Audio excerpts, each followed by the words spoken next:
आईचं दूध पुरेसं पडत नाहीये, बाळ रडतंय, पोटामध्ये गॅसेस होत आहेत. मग या जागतिक स्तनपान सप्ताहाच्या निमित्ताने तुमच्या आहारामध्ये या 4 गोष्टींमध्ये आवर्जून बदल करा.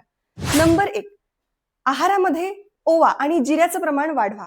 म्हणजे ज्यावेळी तुम्ही पोळ्या करत असाल त्यावेळी कणकेमध्ये थोडंसं 1 चिमूट जिरे टाकायला, 1 चिमूट ओवा टाकायला विसरू नका.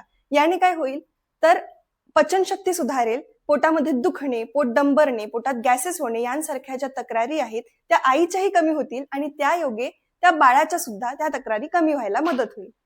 नंबर 2, सकाळी तुपात परतवलेले डिंकाचे आणि अहळीवाचे लाडू खायला विसरू नका. यामुळे आईचे हाडं मजबूत होतील आणि सोबतच दुधाचे प्रमाण वाढायला मदत होईल. नंबर 3, खसखस, अहळीव, खारीक, बदाम यांची तुपातून आणि दुधातून बनवलेली खीर खायला विसरू नका. याने आईला आणि बाळाला दोघांनाही शांत झोप लागायला मदत होईल, सोबतच दुधाचे प्रमाण सुद्धा वाढेल.